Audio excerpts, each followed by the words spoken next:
Welcome in, everybody, to another episode of ZB's Horsepower Talk. As always, I'm ZB, Zach Brown. Dad is not with us this week. He is heading up to PA Speedway to catch some sprint car racing at Williams Grove Speedway and possibly at Port Royal Speedway. But make sure you guys share, follow, subscribe wherever you get your podcasts and on the YouTube channel as well, and all social media platforms. We are diving into what we saw at Atlanta. Is Atlanta now the best? Sorry, Echo Park Speedway. My bad. That's what they call it now. But is Atlanta, the new configuration, is that the best track on the circuit right now? Incredible racing in the NASCAR Cup Series.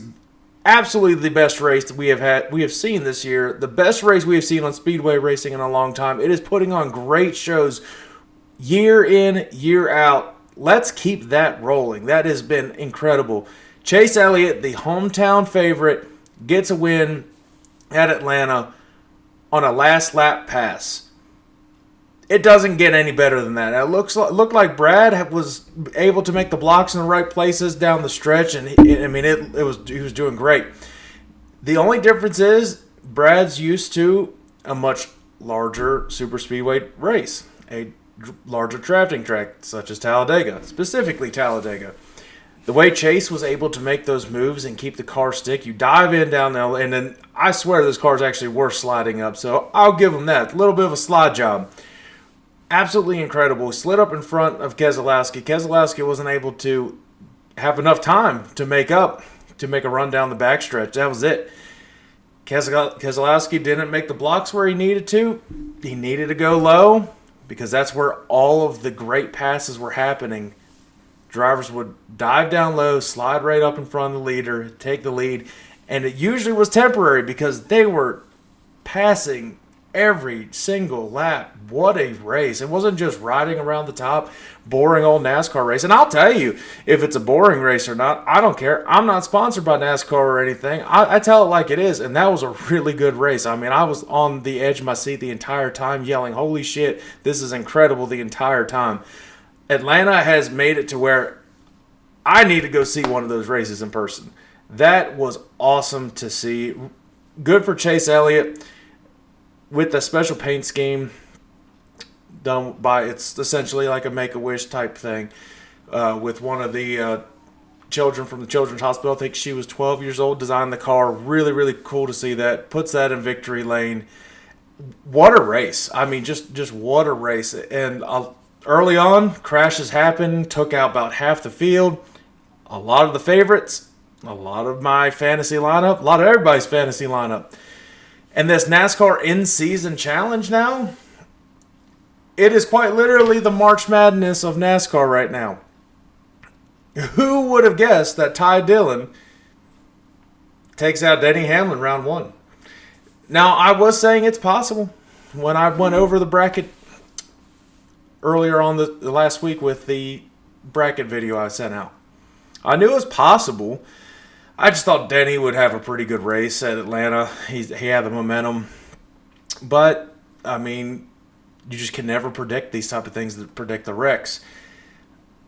Just really good race. And TNT put on a really good broadcast for their first race back, which is essentially the Prime broadcast. They have really everybody that's working for Prime went over to TNT.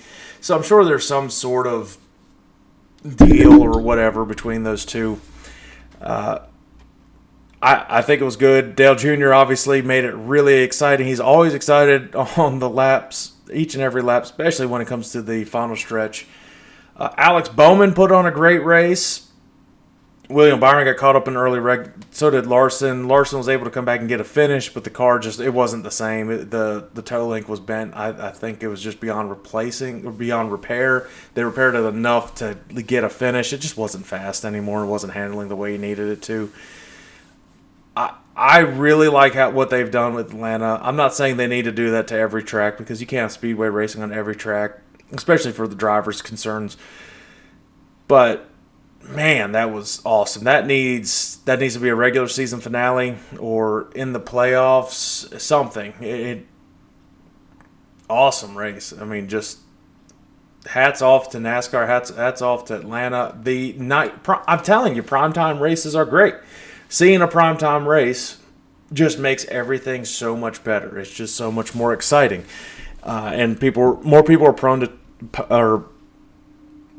tune into it. They're going to check it out and not worry about going to work the next day. I mean, it's Saturday night.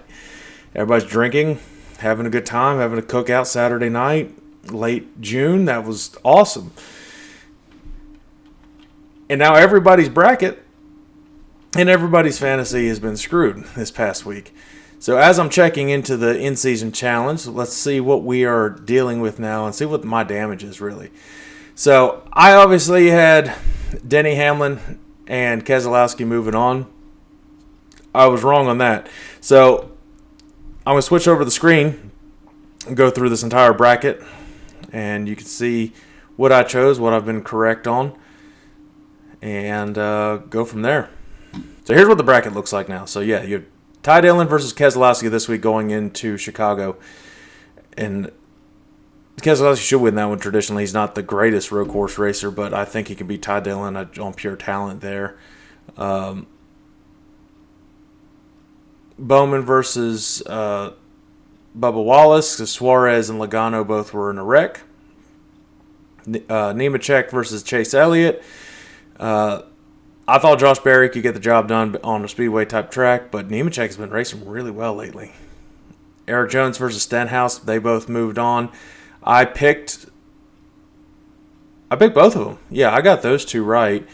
Gragson versus Priest, I did have Briscoe over Gragson, so and I have Byron winning. So those are two big-time upsets that ruined a lot of people's brackets. Blaney and Hocevar, I picked Blaney, and Hocevar just was able to avoid enough wrecks. He was involved in some sort. Everybody but like 4 cars were involved in a wreck at Atlanta. But they moved on. Reddick moved on over Larson, and I expected that. McDowell and Allmendinger moved on. Gibbs moved on over Justin Haley. Zane Smith versus Cindric. Zane moved on, so it's Zane Smith versus Chris Buescher. Chris Buescher took out Gilliland. But for this week, since my entire bracket's ruined, just based on this week's matchups, and if you want to place bets on it, they do have that stuff in DraftKings, as you see right there. Ty Dillon versus Keselowski. You've got to have Keselowski in this one. Just pure talent, just got the most experience. Ty Dillon's not a great road course racer either. I think Keselowski moves on. Bubba Wallace versus Alex Bowman. Bowman got a win here in Chicago, and Wallace he just hasn't had great races. He was able to beat Suarez out by the skin of his teeth, but Bowman, I think, should be able to move on for Ed in Chicago. Nemechek and Chase Elliott. I think Chase he's one of the favorites to win this week at Chicago, and that momentum. I'd be surprised if Nemechek takes him out. This one's interesting. Eric Jones versus Stenhouse. I don't really know who you could go with. My instinct right now is to go with Stenhouse based on experience, but you never really know with these things. Jones has been racing pretty well. That camp has been, the Legacy Motorsports has been racing real well. In Gragson versus Priest, Priest is a better road course racer than Gragson. I think you'll see Priest move on. Hocevar and Reddick. Reddick will be one to watch out for this weekend. Reddick should move on. Dinger versus Gibbs this week. I'll have Dinger in this one, moving on. And Zane Smith versus Chris Buescher. That one's pretty interesting, but I'm going to go with Chris Buescher on that one to move on. So a lot of favorites this week to move on. Now who I have winning it all, Chase Elliott. He's still in it. So I mean, there's still a chance I get the winner of the thing right, but no promises there. Well, now we are getting into Chicago, the Chicago street course, streets of Chicago, whatever you want to call it, for July 4th weekend. I go on a rant every single year about it. It's dumb. I don't agree with it. I don't agree that they should go there. This is not where they should go in Chicago. This is not where they should go July 4th weekend. There's a couple tracks they need to go July 4th weekend. I still think they should stick with either Indy or Daytona, but I'd also settle for Iowa as a really cool possibility in the middle of there. And I even settle for Texas. I mean, that's a big American track. Not the best racing, but Texas did all right last time. July 4th weekend, I think it should just not be in the middle of a city for NASCAR specifically. Just to me, it's not. You just don't. It doesn't feel the same. It doesn't feel like I'm about to go do a keg stand for America in the middle of the streets of Chicago.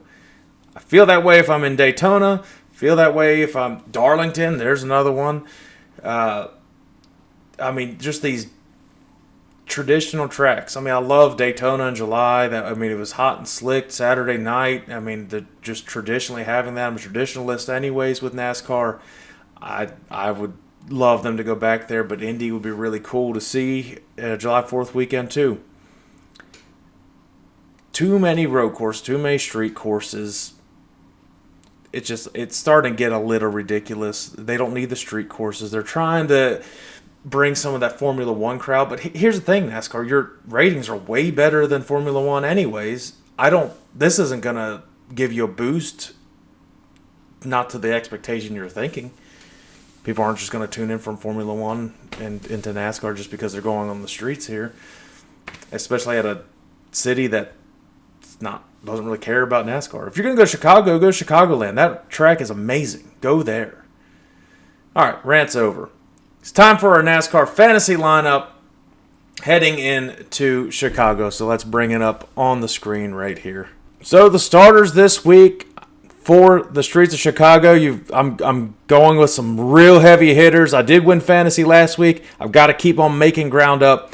So I have SVG, the winner of the most recent road course. He won here in the inaugural Chicago street course. He will be in contention. He just races these street courses, road courses, just so much smoother yet harder than everybody else. Tyler Reddick, one of the best road course racers as far as all of the regular drivers, the ones that can win everywhere. Reddick is one of the better ones. Kyle Larson, one of the best road course racers in the series. AJ Allmendinger, another great road course racer. Chase Elliott, got momentum, great at road course racing. And in the garage, I do have Chase Briscoe. He is a sleeper of a road course racer. People underestimate his talent on road courses. And the featured matchups this week, Bubba Wallace versus Alex Bowman. I do have Bowman over Bubba. I just like Bowman's momentum he's getting right now. He's won at Chicago. That goes a long way. Ty Gibbs versus AJ Allmendinger. I do have Dinger, and that's the same as the in-season challenge. These are all in-season challenge. So I got Chris Buescher over Zane Smith and Tyler Reddick over Carson Hocevar. Your hot picks this week, according to DraftKings. So you got SVG, of course. That's the favorite. That's the favorite to win this race. Christopher Bell's a good bet. He will be in contention for it. Obviously, he's out of the in-season challenge, but he will be up and around. Avoiding Denny Hamlin. He's just not the greatest road course racer. He does run it well at Sonoma. We're racing at next week, but smart to avoid him. Save him for other tracks. AJ Allmendinger. It says avoid, but I don't agree with that. Yeah, he hasn't finished great in the Chicago courses, but I think he's going to be all right. I think he'll be fine. And Ty Gibbs is a sleeper here. And I agree with that. Ty Gibbs is a pretty decent is a pretty decent road course racer, underestimated. So our fantasy lineup for Dad, he does have Austin Cindric, SVG, Ty Gibbs, Michael McDowell, AJ Allmendinger, and Alex Bowman in the garage. And his feature matchups are identical to mine. Bowman, Dinger, Buescher, Reddick. Be interesting to see what happens this week in NASCAR with the in-season challenge still underway. I do like the in-season challenge. It makes it another storyline to really have and have some fun with that and the $1 million going to the winner. Now to give our race-winning picks for the week. So my pick this week, I think this guy's due for a win. He really is, and he's in my lineup. I think he's going to be fast at Chicago. I really, really do. My pick this week is Tyler Reddick to win at Chicago. Dad, he's going out on a limb this week. I can't believe he picked this. It's crazy. Out of left field. He's picking SVG to win at Chicago. And Mom's pick this week, who usually wins fantasy, is AJ Allmendinger. And that's the one they said to avoid. Well, probably not now that she revealed her pick. So you guys might want to get on top of picking Allmendinger this week. Real quick to touch on NHRA, just to go over the winners of that one. Justin Ashley, Austin Prock, Corey Reed, which is a big-time upset in Pro Stocks, and John Hall, big upset in motorcycle. Gage Herrera red lit. So, is that right? Red lighted? He done messed up. So John Hall, big-time upset, and now no one would ever guess that. Justin Ashley and Austin Prock are showing, kind of flexing their muscles now in those series, but Austin Prock especially. Starting to get pretty good in NHRA. They're off for a couple weeks now. Sprint car racing, it's in full effect right now at PA Speed Week. Kyle Larson's racing a few races up there this week. Christopher Bell's racing at Port as we speak right now, and he raced at Grandview, or Grandview postponed. I got to look at that. And this weekend, Dad will be at least at the Grove, so he'll get some content there. That'll be on the YouTube channel. Make sure you check that out. But I think really that's all we have for this week. Short and sweet, getting into NASCAR Fantasy, into the in-season challenge, and having a lot of fun with that. We'll be back in action a little bit next week. It'll be a little bit different. Might be making a call. Might be from the shoreline, going on vacation next week to the beach. So stand by on all that stuff. Make sure you check all these picks out on all the social media platforms. I'll be clipping that in that specific and going that way. Make sure you follow TikTok, Facebook, all that fun stuff, Twitter or X, whatever you want to call it. Well, everybody be safe this weekend. Happy birthday, America. Let's go racing.